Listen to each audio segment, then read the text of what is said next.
G'day everyone, welcome back to another video on the channel. So we are returning with the power rankings for 2025. If you are new to the channel, basically after every 5 AFL rounds we like to have a chat about each team and rank them accordingly, purely based off their form, but also factoring other things like the strength of the list and the expectations of a team, 18th being the worst all the way up to first being the best. Now, we're only 5 rounds in and some teams have only played 4 games, so the power rankings today are mostly going to reflect the live AFL ladder, but as the season does go on, form does change a bit and it might not reflect as much as what the ladder looks like during those times. So yeah, just thought I'd give a heads up before you comment saying, oh, you've just copied the actual ladder. Well, we've only had 5 games, so there's not really going to be too much change to the live ladder. So with that being said, make sure you like and subscribe if you do go and to enjoy today's video.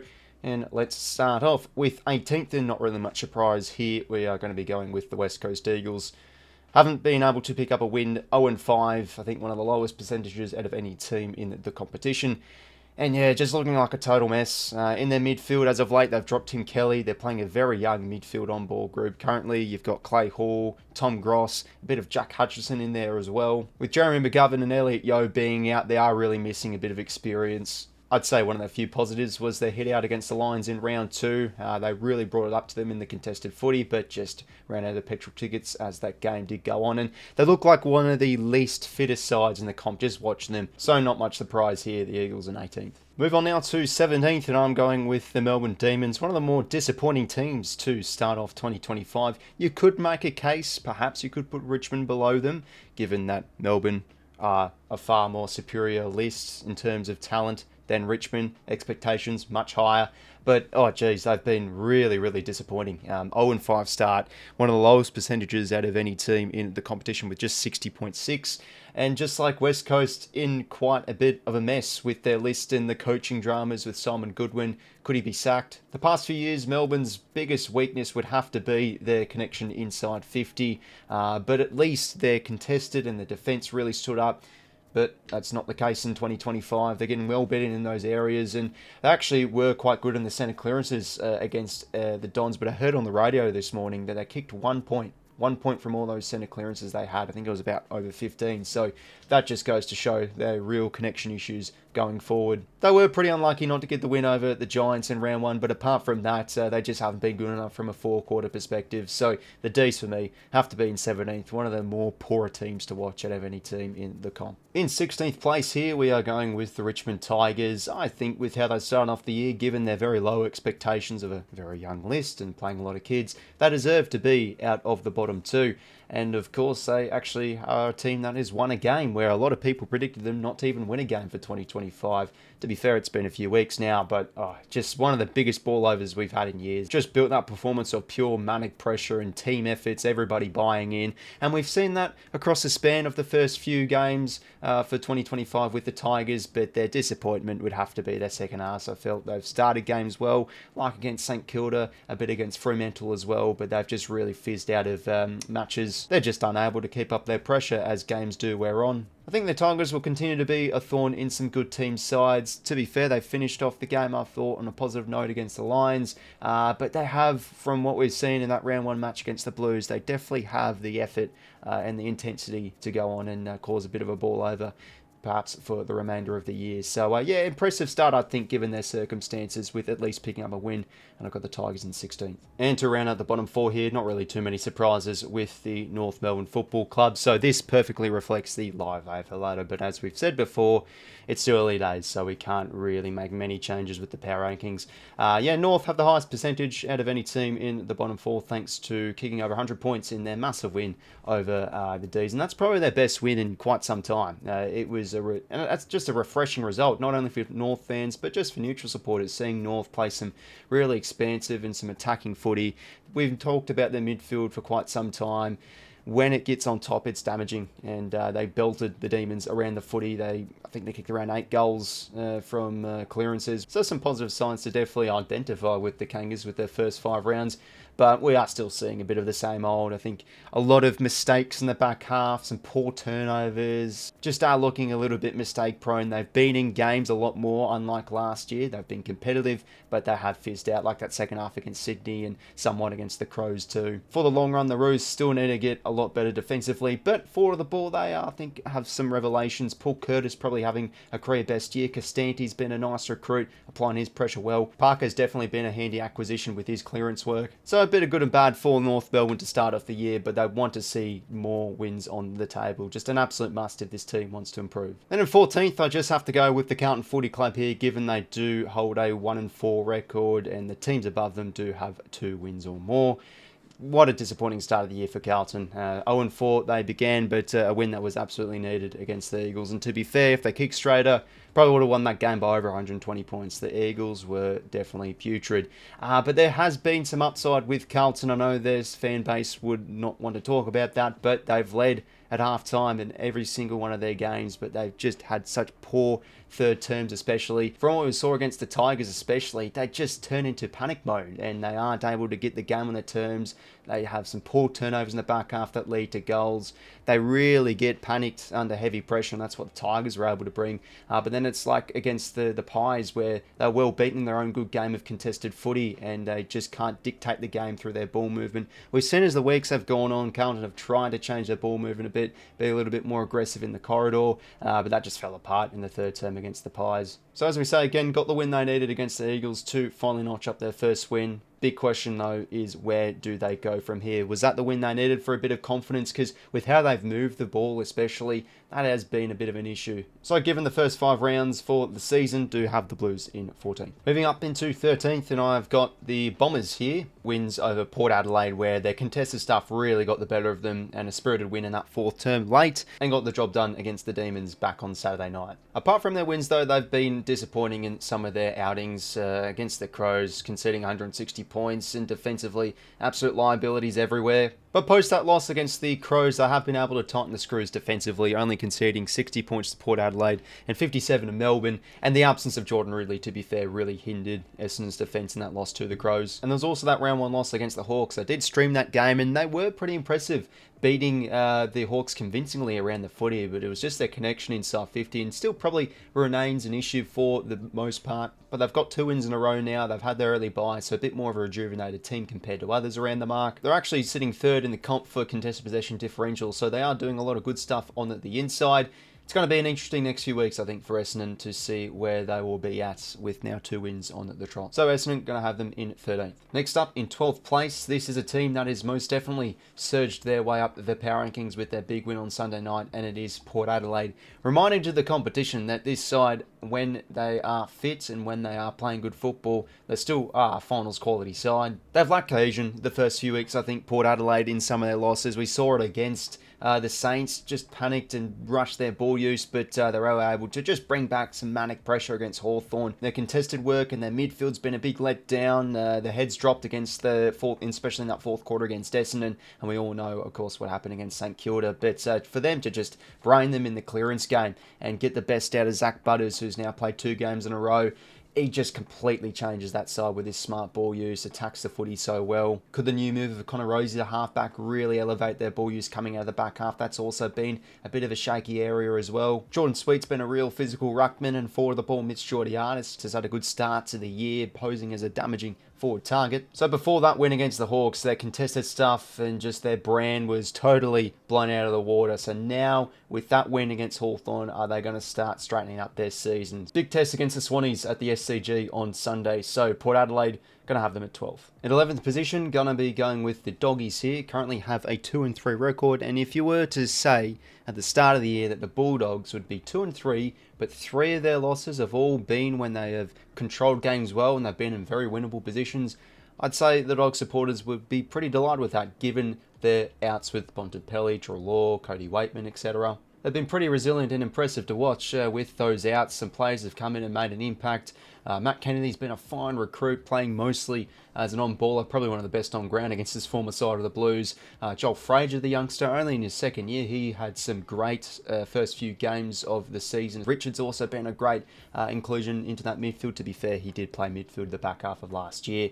And you always got to talk about Sam Darcy when we're discussing the Bulldogs. Just unbelievable. He's like a cheat code. Just how he's able to clunk the ball at the highest point is the absolute game-changing aspect of his craft.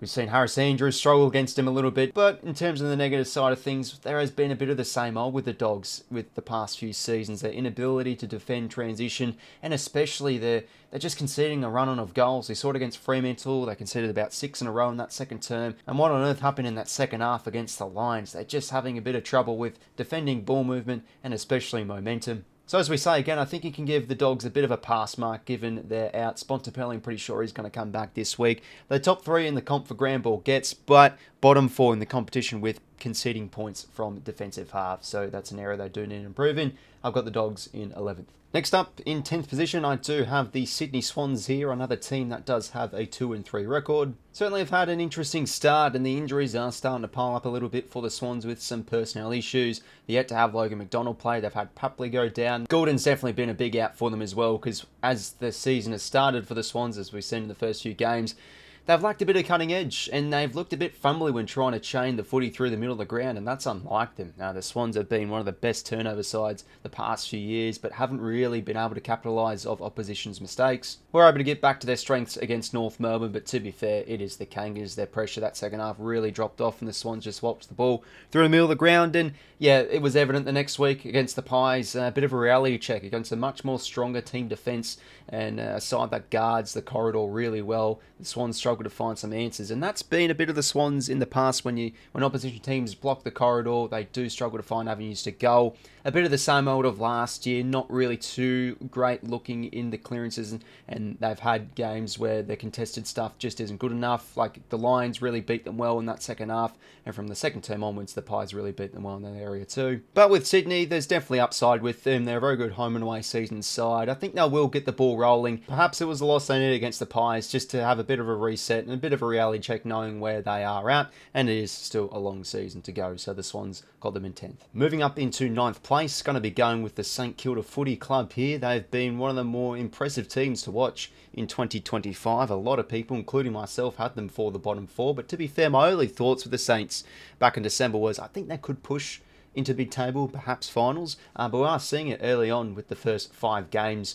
At the start of the year, Ross Lyon said that they want to just be a ferocious side at ground level and really up their pressure, up their contested stuff, and we've seen it the first 5 games. Their ground level stuff's been excellent. I think they are leading the competition with ground ball gets. Pressure's also been a big plus sign as well. Just gave the Cats no time whatsoever in their win against them, and they just didn't allow them to move the footy quick, and they themselves moved the footy really quick. That's always been a positive sign with the Saints, especially last year. They were, I think, top team in the competition with points from defensive half. They're able to cut the angles really well when moving the footy, and for them to head to the Adelaide Oval and implement all those positives against a side they rarely beat, especially Adelaide Oval, does definitely turn a few heads and say, hey, this team could mean business in 2025. But perhaps top 8 football, not yet. They did get a bit of a reality check against the Giants, just the speed on how they were able to move the footy. They got out pressured a little bit too. Nevertheless, still have had an impressive start to the year given their expectations, and I got the Saints in 9th. Now for the top 8 in 8th place, so I'm going to be going with the Fremantle Dockers here. They start off the season on a sour note, getting blown away against the Cats, and a disappointing outing against the Swans. It was just a shite show watching that game, for goodness sake, on a graveyard Sunday time slot. But they have been able to pick up 3 wins in a row. They got the Derby win, and as the wins have started to tick over, the confidence now is starting to build, especially in their ball movement. More aggression, being able to hit targets, forward of centre a lot better. Josh Tracy's been unbelievable. Feels like every time the ball's going inside 50 in his vicinity, he's clunking everything. Strong and Brayshaw have had outstanding starts to the year as well. I think Brayshaw's ability to cover the ground is probably better out of any other midfielder in the comp I can think of. And he's been damaging by disposal. Strong, I think, was leading the clearances before the start of round 5. Defence now is starting to improve as the weeks are getting on. Top 6 in the competition for defending turnover. I think they are starting now to gradually get their game right in attack and also defence. But to be fair, they played some weak at position, let's be real here. So the question is, how will they go these next 5 weeks? They've got the Demons in Melbourne, and then they've got the Crows at home, the Saints away, the Pies at home, and then the Giants away. Those are some tough matchups. So I think these next 5 weeks we can start to paint the picture a bit on the Dockers. Are they going to be real contenders playing some more tougher opposition? But for now, I've got the Dockers in 8th. In 7th place here, and this is where it starts to get a bit tight with looking at some of the teams here. And when you look at the AFL ladder, it is a bit of a logjam. But with their last 2 losses in a row, I just have to go with the Crows here. Given there's only been 5 games, it's still very slim margins with these power rankings, but they are the top team in the competition with points for, with 600, still have 130.4%. They were unlucky in that loss against the Suns, but to be fair, I thought they were second best. These Suns did look like the better side. And yeah, disappointing against the Cats. To be fair, 5-day break, and you could see some fatigued bodies out there, but that just doesn't cut the mustard in AFL football. You've got to be consistent. But there's been plenty of positives to shout out about with the Crows just damaging with their ball movement like they were in 2023. The 3 tall key forwards are making an impact. Fogarty's been clean with his set shots. 𝐓𝐡𝐞's been damaging the air, and Walker, we all know, dangerous on his left and right boot. As we said before, first in the competition for points for, but also top team in the competition as well with points off turnover. And you've got to be good in that area if you want to be a premiership threat. Midfield's looking a lot more promising too. They've had Laird and they've had just some older names in there the past few seasons, but with Laird now at half back, and Crouch is still good in there for the in and under, but Peatling in there to do a tagging job or give them a bit of run through there, or Dawson with his handball receives. Saligo's the big one. Really great start to the year with his contested stuff. Without that start of the year, they're a team that has a lot of their game in check. Defensively, probably still a bit of a weak area with some inexperience. They are, I think, lacking Nick Murray, to be fair, the last few rounds. But they're exciting. They're great to watch. I'm keen to see how they go the next few weeks. But yeah, those last 2 losses do drop them down the power rankings a wee bit, and I have them in 7th. Moving up into 6th place. Just such a logjam at the moment. It's hard to pick a team here, but I am going to be going with Hawthorn, just because I feel there are a few teams like Geelong and Collingwood that are probably going a little bit better than the Hawks. They have to go down the rankings in my eyes with their loss against Port Adelaide. Just found out a little bit. And we have been saying on the channel with the tipping videos, the Hawks, they start off 4-0. Very impressive start to the year, but their contested stuff and their ground level game hasn't been as good as of last year. And also just watching them play, it looks like they've had a bit of chinks in their armour with teams being able to beat them convincingly throughout periods of a match around the footy. When looking at the numbers, they're currently 13th with ground ball gets in the differentials. They were clearly first in the back half of last year. Contested footy differential on the bottom 7. Bottom 3 in stoppage clearances. So I guess you can say they're probably not as high flying as what they were playing like last year. But let's not get things twisted here. They still have had a very impressive start to the season. They are 4-1, and sometimes you just need those losses. A bit of a reality check, just a bit of a down to earth. They were probably due a loss against Port. Still think their team defence has been one of their strong suits to start off 2025 with the acquisition of Barrass and Battle. When the ball hits ground level in their defensive 50, apart from Port Adelaide, we just have to exclude that game and talk about the positives, because nothing was really positive in that Port game. But they've just been really calm coming out of the back 50, and their link-up play from defensive 50 has been good. They're one of the best kicking teams in the competition, and they can move the footy well. Fairly efficient too. They are top 6 in the competition with goals per inside 50. And in a handful of their wins to start off the year, they just have had that class with how they've been able to move the footy and to execute in comparison to their opponent. And that's been probably one of the big factors as well to their successful start to 2025 with a 4-1 record. But yeah, got the Hawks in 6th. Top 5 now. In 5th, I'm going with Geelong here. So yeah, I think they're slightly going a little bit better than Hawthorn, and that's where the debates do come in. You could argue otherwise, but when you look at the Cats, they're just a side that knows how to get it done. They're a very successful home and away season team, and they've got a way better percentage than the Hawks. Their percentage is 131.3, meanwhile Hawthorn's is only 111.8. And when you look at the Cats' losses, to be fair, the Saints were the better team, but they were able to come back and only lose by 7. And they were winning convincingly against the Lions and dropped it late, and their midfield did get blown out of the water. So they've been in winnable positions. Their pressure and front half games been one of their strong suits to start off 2025. We saw it against Fremantle where they just gave them no time whatsoever. And that was the same against the Crows. And when you're getting coached by Chris Scott, just he can adjust things so well. After half-time, they decided to press up the ground more and not give the Crows the time and space to move the ball, and they were able to win it off the turnover and off a lot of front half intercepts. Tom Atkins, he's been really good the last few weeks. Bailey Smith's a massive inclusion into that midfield, covers the ground well and a key player on the outside with transition, but is also able to win the footy hard on the inside. Max Holmes has also been pretty damaging, whether he's in the midfield or roaming off half-back. Can't forget about Dangerfield as well. Totally revitalised himself as a mainstay forward, been great aerially, and always have been such an efficient side. They're second in the competition with goals per inside 50. The turnover game's looking good, third in the competition with points off that source, and they are top 5 in the competition with points from the back half and also the front half. So much of their game is in good order and could honestly, they look a lot better than a 3-2 side. I think we can definitely say that. So I've got the Cats in 5th. We now move on up into the top 4, and in 4th I'm going to be going with the Pies here. After their opening round catastrophe, we all thought, oh, this is going to be a tough year for the Pies, but they have turned around their season so far in 2025 with 4 wins on the trot and a 4-1 record. To be fair, there is still plenty of controversy around their win against the Dogs, but look at the expected score and watching the game, they should have won that game by honestly 4+ goals. They left a lot of scores, a lot of goals out there on the table, and I've just enjoyed their last 2 weeks. This is where their aging experience has really started to come and show its influence. That second half against the Blues, the midfielders and the players knew what needed to be done, and they did get it done. They smacked the Blues around the footy, they locked in the forward half, and their team defences really improved as the season has worn on, and it was evident as well against the Swannies. They blocked the corridor, gave them no avenues to goal, and they've been now starting to move the footy well with their quick hand passing game. Their cohesion's looking really good with how they are moving the football. 𝐼𝐶 Moore, I think, has been one of the best key backs in the comp, been really influential aerially. 𝐷𝐸 is getting better with each game now, and Cy-Bon and Pendlebury have also been unbelievable.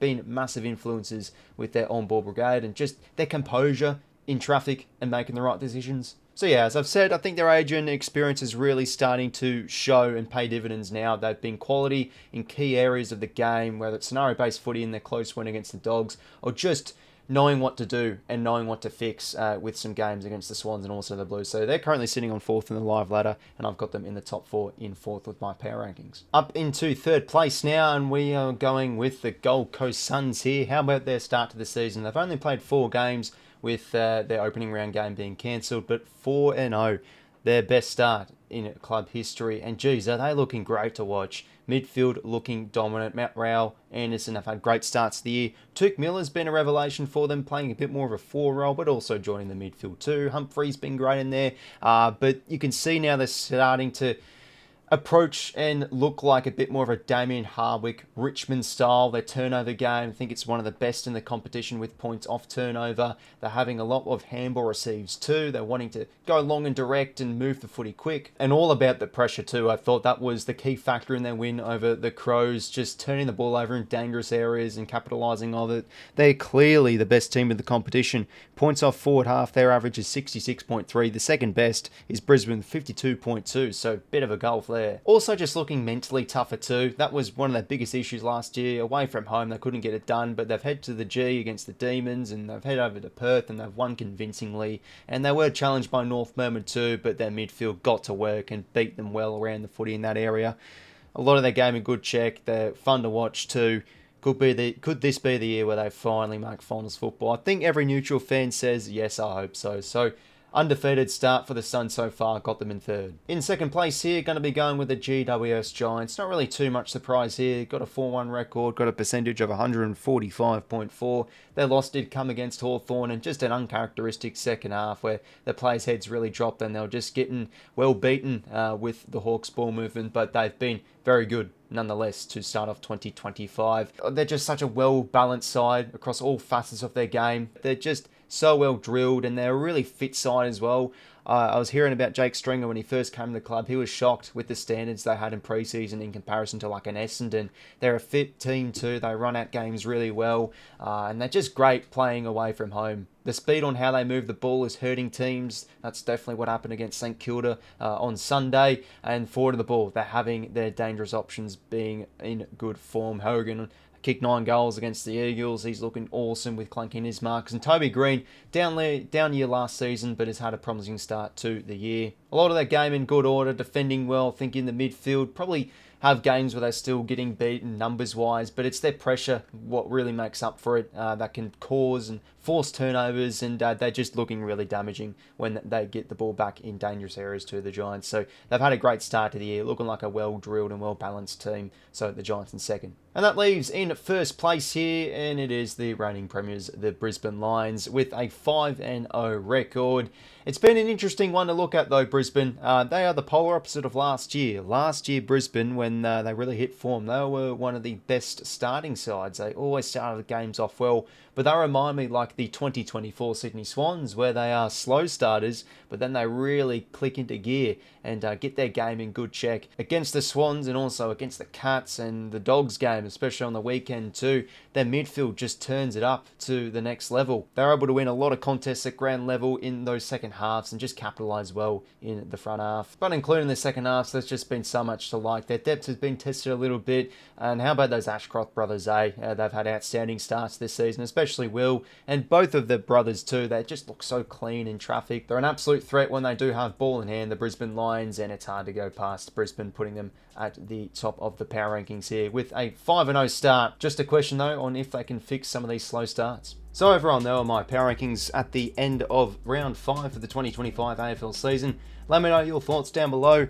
As we said at the start of the video, these basically reflect the live AFL ladder, but we've only had 5 games, so it can't really differentiate too much given we've only had 5 games. But yeah, there's my thoughts on each team, and it's always an enjoyable video to do. Just chew the fat about each side, give my thoughts. But yeah, it's been an exciting start to the year. There is a bit of a gulf though between the good sides and the bad sides to start off the year, but let's hope that some more log jams can be created and some more good footy will be in store for the remainder of the year. So hopefully you did enjoy, everybody. Make sure to leave a like and subscribe if you did so, and until next time, I will talk to you later. See you later, fellas.